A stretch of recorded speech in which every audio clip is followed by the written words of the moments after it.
Hello guys WhatsApp, कैसे हैं आप लोग। मैं फिर से हाजिर हूँ आप लोगों के लिए एक नई वीडियो के साथ, जिसमें हम अपना नेक्स्ट टॉपिक कवर करेंगे, वेटेज एवरेज प्रॉफिट। इस वीडियो को देखने के बाद आपको कोई कंफ्यूजन नहीं रहेगी वेटेज एवरेज प्रॉफिट से गुडविल निकालने की। तो बुक के क्वेश्चंस करवाने से पहले मैं एक क्वेश्चंस करूंगा। क्वेश्चन ये दे रखा है, मैं क्वेश्चन को स्क्रीनशॉट लगा दूंगा स्क्रीन के साइड में। मैं वीडियो को लंबी ना हो इसलिए मैं आपको क्वेश्चन समझा देता हूँ, आप क्वेश्चन पढ़ लेना। इसमें गुडविल निकालने को बोला है, 3 इयर्स परचेज बोल रखा है, वेटेज एवरेज प्रॉफिट मेथड से लास्ट 4 इयर्स प्रॉफिट, ठीक है। और हमारे वेट दे रखा है 2019 में 1 2 3 4, ठीक है, ईयर्स दे रखा है। उसके बाद बोला है कि profit for the year ended 31 March are 2090 में इतना प्रॉफिट है, 25,400, 2020 में 20,200, 2021 में 10,000 और 2022 में 15,000 प्रॉफिट दे रखा है। और कुछ एडजस्टमेंट दे रखे हैं। 1 दिसंबर को major repair was made in respect of machine 6,000 which amount was charge to electrical bill. Major repair हमारा एसेट्स आइटम होती है, ध्यान रखना। अगर मेजर रिपेयर साथ में लिखा होता है तो ये हमारी एसेट्स आइटम होती है, अगर सिर्फ रिपेयर बोला होता है तो ये हमारी एक्सपेंस होती है। तो ध्यान रखना, ये एसेट्स आइटम है मेजर रिपेयर, ठीक है। और फिर आगे बोला है कि the paid is sum agree to be capitalise for goodwill depreciation of 10% per annum on reducing down method. B point कह रहा है कि the closing stock for the year ended on 31st March 2022 was overvalued by 1,200. The cover management cost an annual charge of 2,500 should be made for the purpose of goodwill valuation. Calculate the valuation of goodwill. Question इतना कह रहा है। अब मैं question करते करते आपको सारा क्वेश्चन समझा देता हूँ, ठीक है। तो क्वेश्चन स्क्रीन पे मैं लगा दिया हूँ। चलिए क्वेश्चन को शुरू करते हैं। तो जब भी हम गुडविल का क्वेश्चन शुरू करते हैं तो एक टेबल बनाते हैं, हमेशा टेबल बनाते हैं। उससे पहले मैं आपको बता देता हूँ वेटेज एवरेज प्रॉफिट से गुडविल कैसे निकाली जाती है। Goodwill is equal to weightage average profit into number of purchase year. Number of purchase year question में गिवन होता है, हमें वेटेज एवरेज प्रॉफिट निकालना है। तो वेटेज एवरेज प्रॉफिट निकलता कैसे है? वेटेज एवरेज प्रॉफिट निकलता है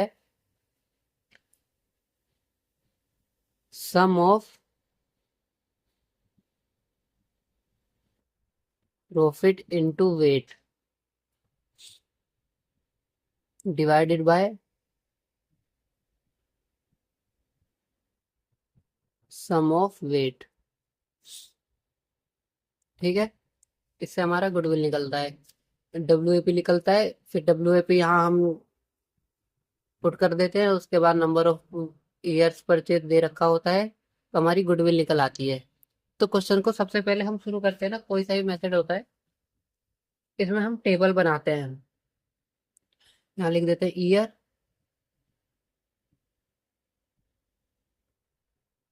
प्रॉफिट,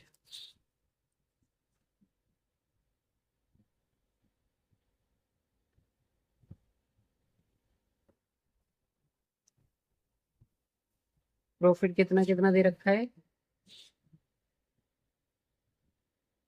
25,400, 20,200,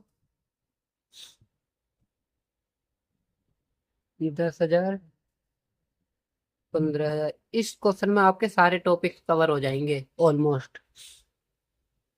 अब हमें एक्चुअल प्रॉफिट निकालना है, एडजस्टमेंट में जो दे रखी है। अब एडजस्टमेंट में कह रहा है कि ऑन 1 दिसंबर 2020 a major repair was made in respect of the machine 6,000 which amount is charge to electricity bill. देखिए मैंने बताया कि मेजर रिपेयर जो होता है ना, हमेशा ध्यान रखना, मेजर रिपेयर एसेट्स की आइटम होती है। अगर सिर्फ रिपेयर बोला होता तो ये हमारी एक्सपेंस होती। तो हमने एसेट्स के आइटम को,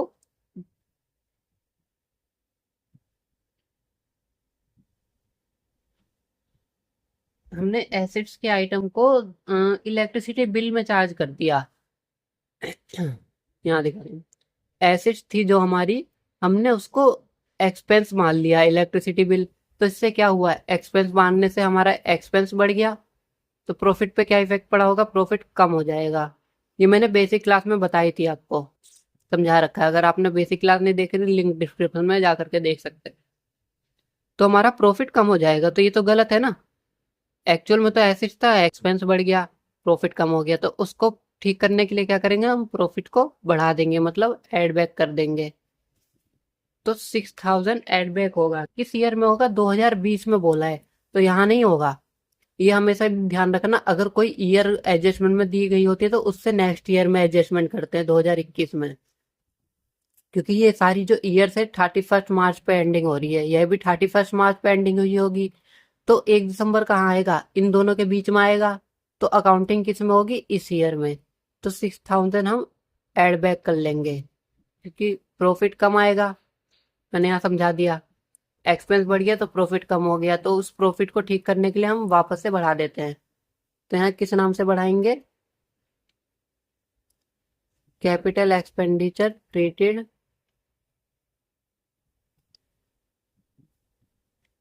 ट्रीटेड एज रेवेन्यू एक्सपेंडिचर, ठीक है। 6000 बढ़ा दिया। फिर आगे बोला है कि the paid sum is agree to be capitalise for goodwill depreciation of 10% per annum on reverting down methods. अब इस जो ये एसेट्स थी हमारी, हमने एसेट्स तो थी एक्चुअल में। अब इस एक्चुअल प्रॉफिट को, सॉरी, एक्चुअल जो हमारा एसेट्स था उस पर 6% पर एनम का डेप्रिसिएशन भी लगेगा रिड्यूसिंग डाउन मेथड से। तो वर्किंग नोट यहाँ कर लेते हैं, वर्किंग नोट। अब जो ये डेप्रिसिएशन लगेगा इसी ईयर में लगेगा, इसी में।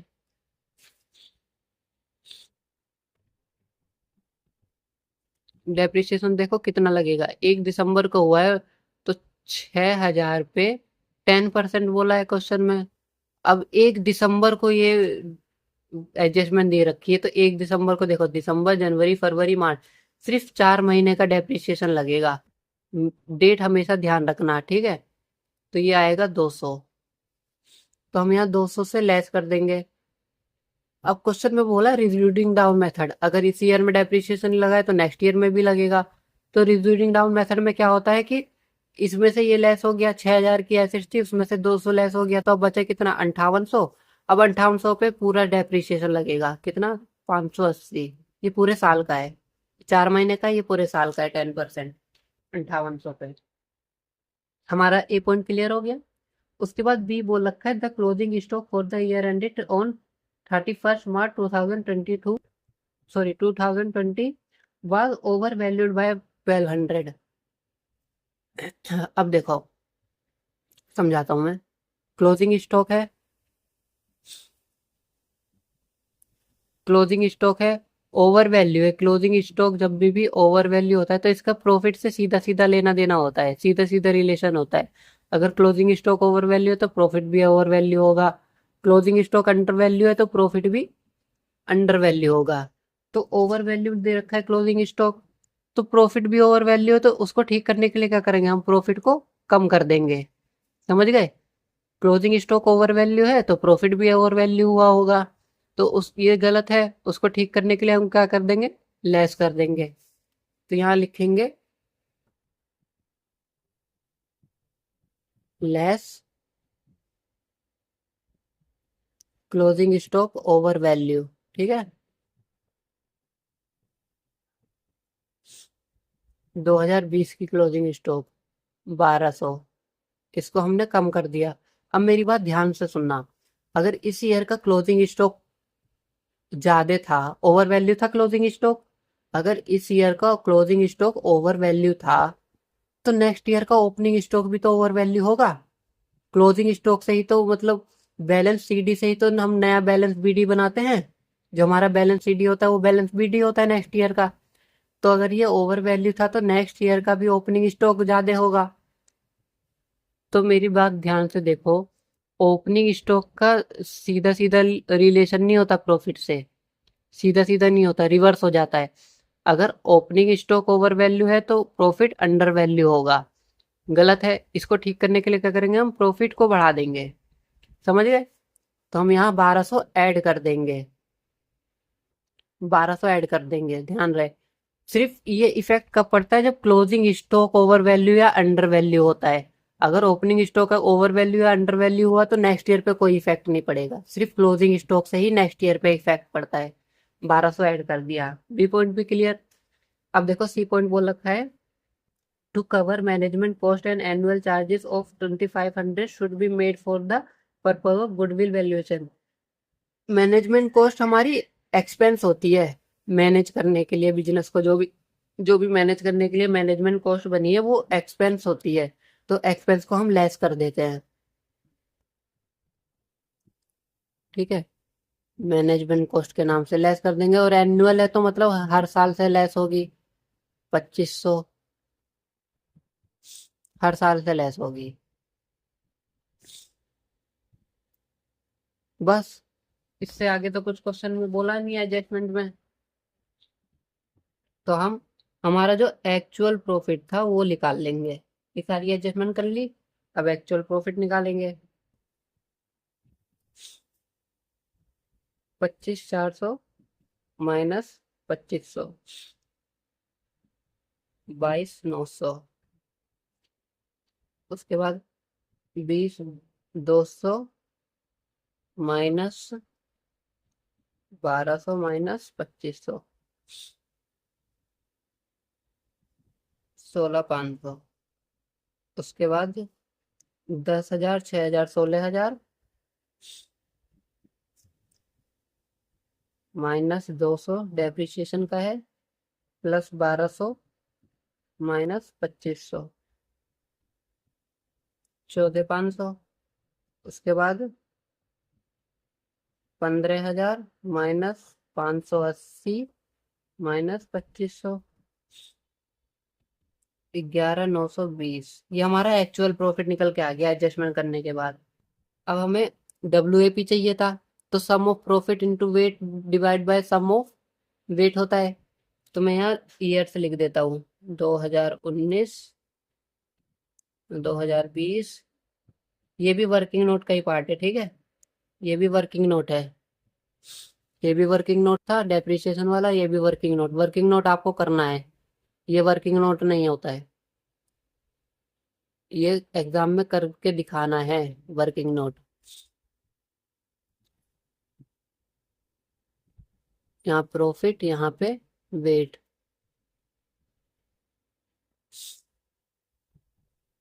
प्रॉफिट निकल गया 22,900, 16,500, 14,500, 11,920। अब वेट दे रखा था 1, 2, 3, 4, वेट दे रखा था। अब इसका टोटल कर लेंगे, प्रॉफिट का टोटल कर देंगे, वेट का टोटल कर देंगे, हमारा सम निकल आएगा।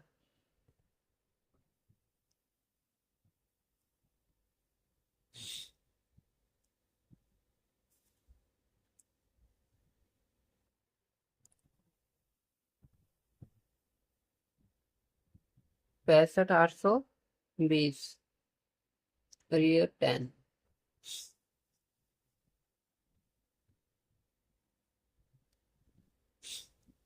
तो WAP कितना निकला, WAP sum of profit into weight होता है, तो प्रॉफिट इनटू वेट 65,820 और 10 से मल्टीप्लाई करेंगे तो इतना आ जाएगा। इंटू कर दिया ना, प्रॉफिट इंटू वेट, ये प्रॉफिट का सम हो गया, ये वेट का सम हो गया, ठीक है, ये सम हो गया। उसके बाद इन दोनों को इंटू कर दिया तो इतना आया, divided by 10, sum of weight हो रहा है, सम ऑफ वेट। तो हमारे ये वापस से 65,820, ये हमारा WAP निकल गया। अब इसको हम इस क्वेश्चन में फॉर्मूले में पुट कर देंगे, 65,820 into number of purchase year बोल रखा था क्वेश्चन में कितना, 3, 3 से मल्टीप्लाई कर देंगे। 65,820 इंटू 3, तो 1,97,460 हमारी गुडविल निकल के आ गई। इजी है। इतना पार्ट वर्किंग नोट था, ये और ये टेबल हमें बना के दिखानी होती है, कुछ नहीं है क्वेश्चन में। अब जो नेक्स्ट वीडियो होगी वो हमारी टीएस ग्रेवाल की बुक से क्वेश्चंस होंगे। आपको ये वीडियो देखने के बाद बुक के क्वेश्चंस करने आसान हो जाएंगे, और एग्जाम में भी जो क्वेश्चन आएंगे वो इजी आते हैं, लेकिन इस टाइप के क्वेश्चंस आते हैं। तो मिलते हैं हम हमारी नेक्स्ट वीडियो के साथ। Thank you for watching.